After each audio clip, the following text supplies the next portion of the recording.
Hi everyone, and welcome to our very first healthcare heroes here at Dr WA Physiotherapy. My name is Dr WA, and we're here today in Paul to speak to Dr. Liebenberg. Dr. Liebenberg has written a book called Living with Neck and Back Pain, and we're here to ask pretty much every question possible that you could have on neck and back pain. Dr. Liebenberg is a neurosurgeon who holds a master's degree in neurosurgery from the University of Stellenbosch. He's got a special interest in spinal conditions and has written multiple articles in many journals on the topic itself. We are very privileged to come and speak to him here today and look forward to him as our inaugural guest on Healthcare Heroes. Good day everyone, and welcome to our very first episode of Healthcare Heroes. My name is Basil Adriansa, and today we have the privilege of sitting down with Dr. Liebenberg. Thank you so much, Doctor, for your time and effort for sitting down with us. We will be discussing your book, Doctor, Living with Neck and Back Pain. It's a book that Doctor's written for his patients, and just gives a little bit of insight as to how they can continue with their day and continue on in their lives with lower back pain and neck pain. It's a problem that plagues a lot of people, and Dr. Liebenberg has taken the time to write this book, and we just want to ask a few questions about it. So once again, Doctor, thank you so much for your time when sitting down with us today. Thanks for having me, Basil. Thanks, Doctor. Dr. Liebenberg, could you please explain to us what makes the spine so important to the structure of the human body? Yeah, Basil, I think people disengage from the importance of having a spine, and in all facets of life, the whole structure of the body is mandated by having a spine. I think that's why people frequently just say somebody has no spine. The appendages that come into the spine and attach to them all the muscles, Yes. all the nerves, and basically we wouldn't have any movement at all in the body without a spine. There is some discussion among scientists about whether we should be an upright creature or whether we should be a creature going about on four limbs. And I think in that is the essence of some of the problems we see with the spine. That combined with the scourge of obesity that we have in the world at the moment, and the change in people's habits, where previously people were very active and now they're more sedentary, desk bound. And the spine is therefore a movable object. It's Yes. part of your core and everything that makes us who we are as functioning human beings. If you just think of the most basic function of perhaps putting your hand on a hot stove plate, the whole sensation, the whole movement Yes. of that arm is controlled by nerves that come from the spine. Yeah. A conscious thought is enacted in everything that we do through our spines. If we wanted to walk, signal from the brain has to enter the spine and exit the spine and go to our legs. It's a structure that is prone to wear and tear or degeneration, and that is part of why spinal surgery, spinal biomechanics, physiotherapy, occupational therapy actually is created and why we exist.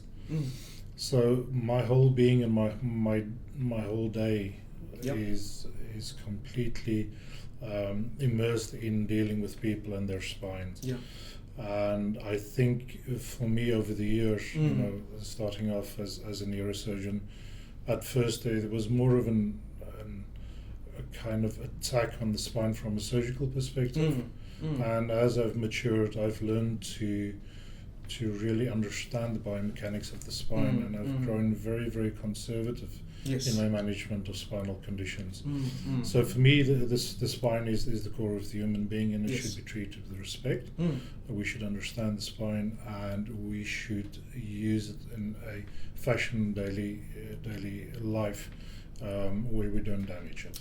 Doctor, you're speaking a bit about pain and wear and tear. And I think oftentimes there are terms that are thrown around: radicular pain, referred pain, osteoarthritis and those kind of things, mechanical pain as well. I think it would be highly beneficial if you could help us understand the differences between, firstly, what is mechanical pain, what is radicular pain, and what is referred pain, terms that oftentimes are confused. I think it's interesting that the spine has two main movement sections. One is centered around the neck, and the other one is around the lower back. The thoracic region or the chest region has ribs that fixate it, and therefore there isn't that much movement in that area. But in a patient who is prone to wear and tear, the areas that will have the most wear and tear will be the neck and the lower back. And therefore, patients who develop mechanical back pain is really patients who have pain secondary to the mechanics of movement of the spine. Yeah. And the two structures that allow for movement in the spine is the disc, the intervertebral disc, which works as a shock absorber, and then the joint at the back. Yes. So when we talk about mechanical back pain or mechanical neck pain, it's the local pain that we have due to the inflammation, wear and tear, and osteoarthritis of the spine. Yeah. The case of referred pain is where the pain then is more distant. So, for instance, a patient with mechanical neck pain would have shoulder pain, pain between the shoulder blades, and they'll also have headaches. It's one of the main causes of headaches, and it's ignored as a cause of headache. And that's because the spine is a nerve-rich structure, and the local inflammation then spreads along smaller nerves. To adjacent structures like the shoulders and the neck. In the lower back, it would lead to pelvis pain, thigh pain, buttock pain, and then radicular pain, or in the lower back, lots of people refer to it as sciatica or nerve pain, is where one of the bigger nerves, either going down to the arms or the legs, are being compressed, mechanically compressed, and that leads to severe pain, very specifically in a single area. So, for instance, the sixth nerve root would lead up to the thumb and the first index finger. And in the lower back, the compression of the fifth nerve will lead down to the dorsum of the foot and the big toe. So the first symptom would be pain and perhaps pins and needles, and then the further symptom of that nerve compression would be motor weakness. So a limb starting to fail, people falling over or dropping things from their hands. So mechanical back pain is due to arthritic changes. Referred pain is that inflammation just spreading slightly further, and then radicular pain or nerve root pain would be distant pain down the limb. Right. Super, Doctor. I think at this stage it would be prudent to have the conversation about when one should actually come and see a medical professional for lower back pain. So you've been battling with lower back pain for some time, or perhaps maybe even just a day. You've slipped and fallen, or you've picked up a heavy box and there's this pain down your back. Should you immediately run to a medical professional, or what would you say are some of the guidelines that we have to look out for as just people and lay people when it comes to lower back pain to come and see a medical professional, and who should we go and see? There's a plethora of medical professionals, chiropractors, physiotherapists, neurosurgeons, orthopedic surgeons, general practitioners. And so I think there's a bit of confusion out there as to who we should go and see and when we should go and see them. Yeah, thank you, Basil. I think that's a very important question. In medicine, we have a very simple rule that says anything that comes and goes is usually okay. And anything that comes and stays and gets worse is usually not okay. And we follow that same rule when it comes to the spine. Anybody who's had grumbling long-term spinal pain, which is slowly progressing, should really, as the primary port of call, see either their GP or their physiotherapist, and have basic treatment for that, analgesia, anti-inflammatories, and a physical therapy program. There's obviously other specialists involved, and therapists like chiropractors, occupational therapists, biokinetic therapists. There's rehabilitation classes that happen in group format. So there's lots of avenues for people to explore, and that kind of patient would do well to do that. Where we have red flags, where we think that there's involvement of a nerve root, we're always a little bit more concerned. So anybody who has inflammation and swelling at the sign of infection, any weakness or dysfunction of a limb, or severe pain going down a limb, we're very keen for those patients to be seen within the first day or two with a specialist, either orthopedic surgeon or neurosurgeon, that deals with the spinal complaints. So it depends on the severity of the symptom, and with that I don't mean the severity of the pain. You can have severe back pain from a very minor cause, and vice versa, unfortunately. But it's the presence of of the nerve dysfunction, I think that mandates a very early referral to a specialist. Thank you, Doctor. Doctor, some of the buzzwords we hear out in our room specifically are, do I have a slip disc? What about osteoporosis? Have I got arthritis in my spine? These are all questions that we get asked in our rooms quite a bit, and I'm sure you get asked them quite a few times as well. What are some of these, what are the definitions rather of some of these buzzwords? What exactly is a slip disc? When does osteoporosis become a problem? And osteoarthritis and rheumatoid arthritis, how common are these conditions, and do they always inevitably end up in surgery? Well, thanks, Basil. I think slip disc is a generic term that is out there that really tries to describe what happens to intervertebral disc. If one would imagine that it's the wheel of a car or a car tire put down flat on its side, it looks a lot like that.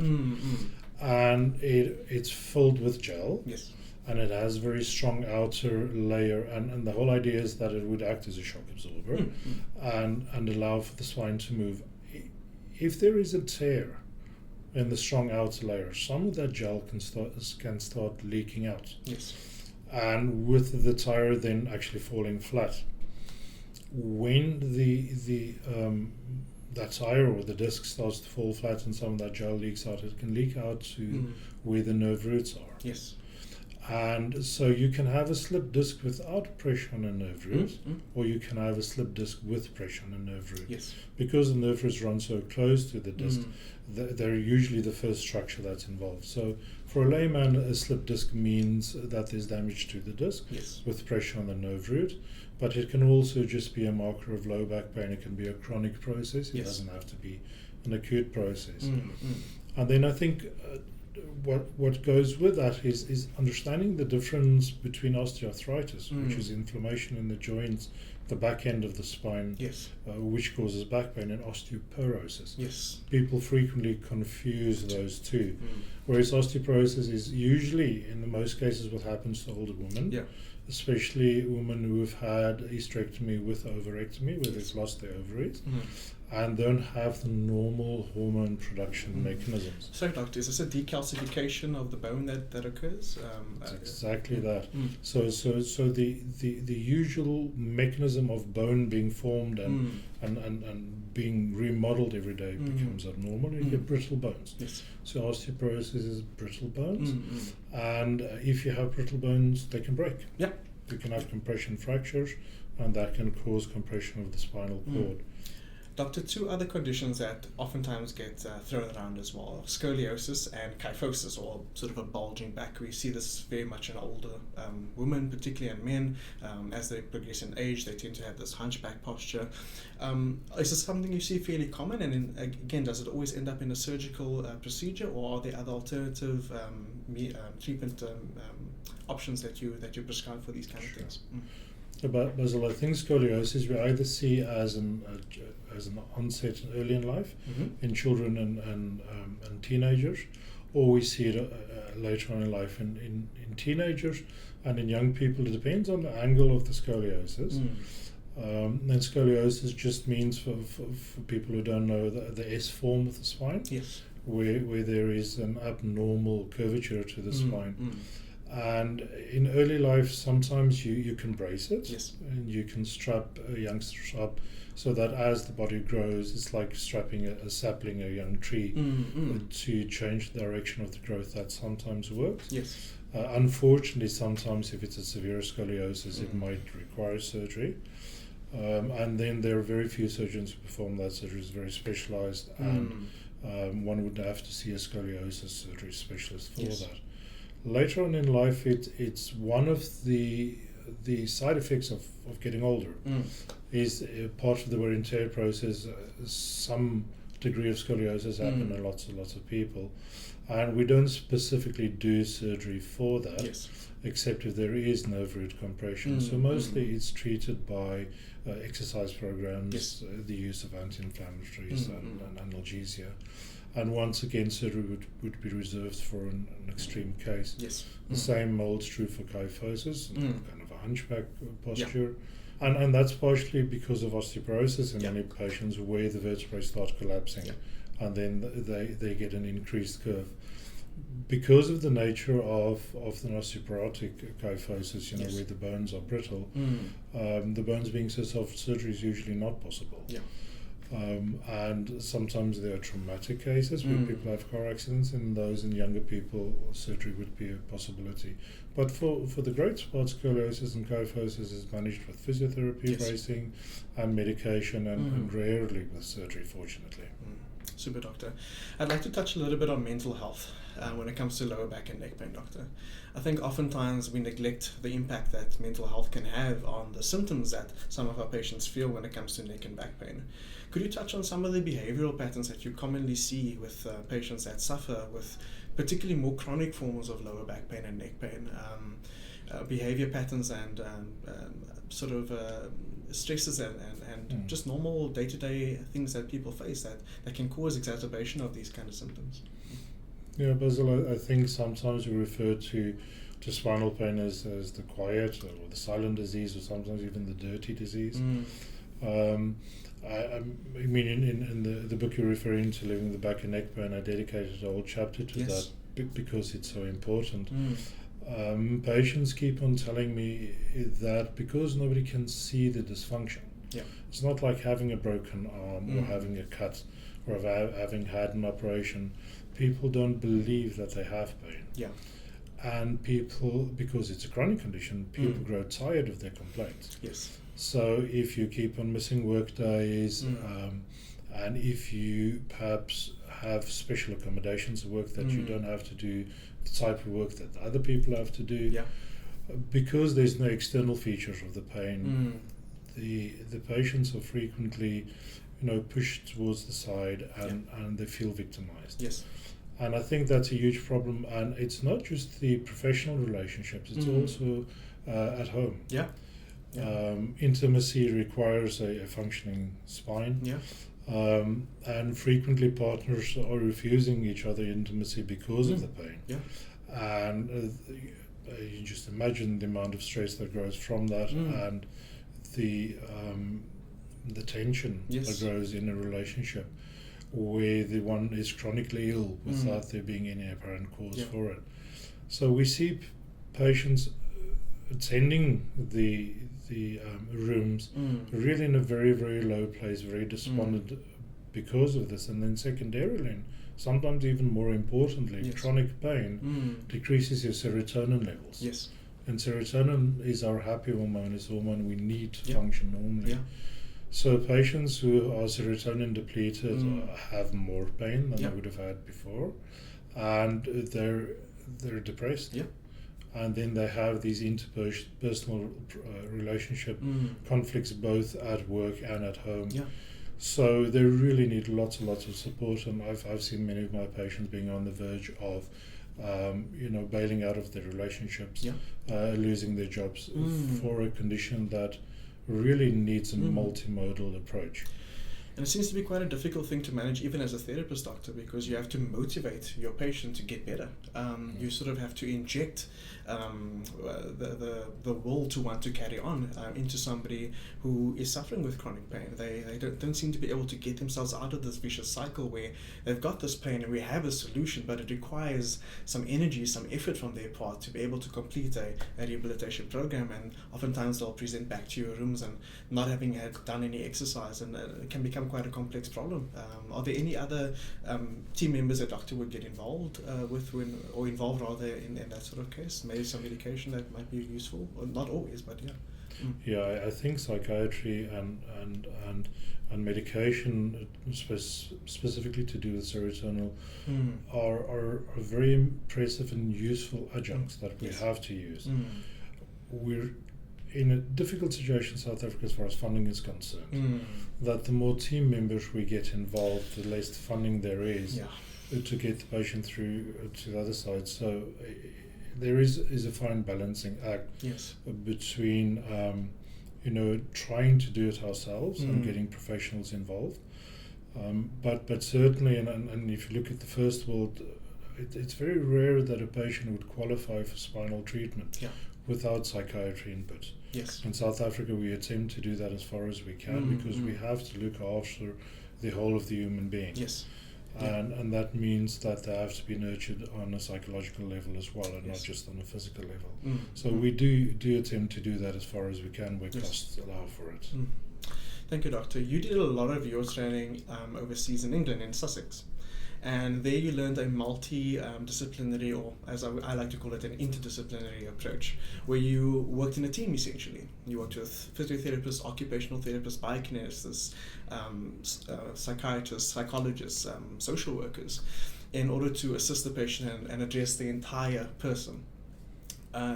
We even see now recently, Doctor, you've made use of dance therapists as well. Caliente Espinal is a very exciting new program that some of your patients have gotten involved in, and we've seen some great results with that as well. What drives this approach, Doctor? You've also mentioned that the finest cut is no cut. Conservative management seems to be at the heart of your practice, which makes it less threatening to come and see a surgeon, because seeing a surgeon is quite a daunting experience. So what sort of drives that interdisciplinary approach that you've got?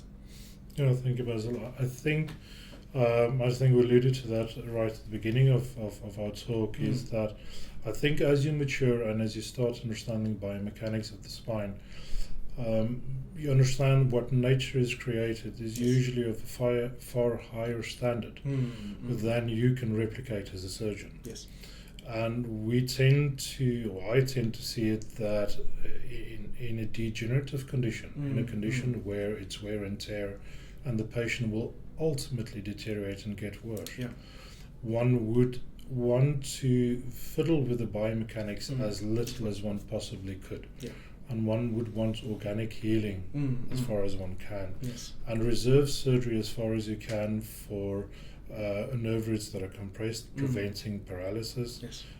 Perhaps fixing fractures, fixing slips in the spine where the vertebrae are slipping forward and compressing nervous structures.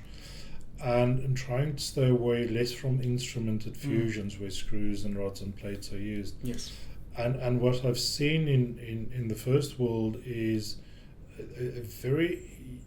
there's a reticence against doing instrumented surgery, whereas in America and in South Africa there is an overuse and an aggressive use, in my opinion, of instrumented fusion, which I think really needs a second thought.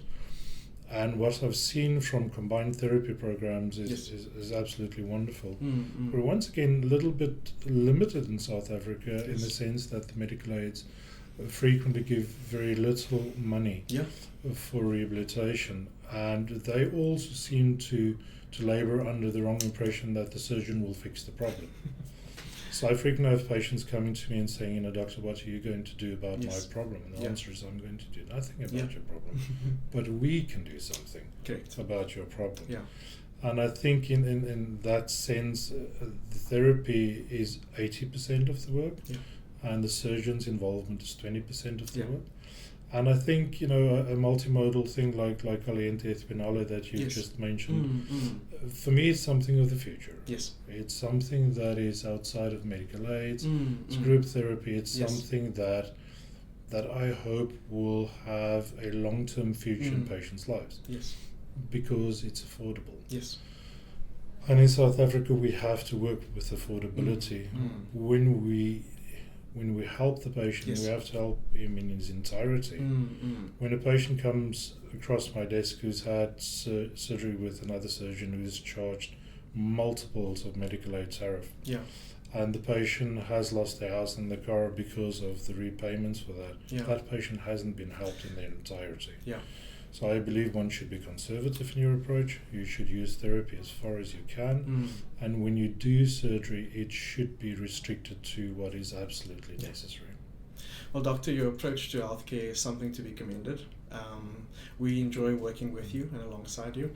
And I think, are united in our goal in wanting to deliver the highest possible quality of care to the entire patient in the most affordable and holistic way possible. Thank you, Basil. I'm going to cut in there. I think, for you, having a practice that encompasses a very large part of the Western Cape and and seeing a lot of spinal patients along with other pathology that you service, it's nice to see that there is somebody out there who understands the value of the interdisciplinary program. It's a huge problem in South Africa that surgeons and therapists function in complete different worlds. Yeah. And for the benefit of the patient, there has to be this mixture. Yes. There has to be the marriage between the two, and where we work together as equals. Yes. Otherwise, there will be no future for the patients. Doctor, thank you so much, and long may it continue. Doctor, I want to thank you very much for your time. The book is available, Living with Neck and Back Pain, and we will be giving away 10 copies of this book. So in order to get your copy, please like and share our video, insert your name in the comments below, and we'll be sure to get one off to you. Thank you very much, Dr. Liebenberg, for your time and for your effort in this video. We appreciate it, and Thank you, all the best. Take Bye-bye. care. Bye-bye.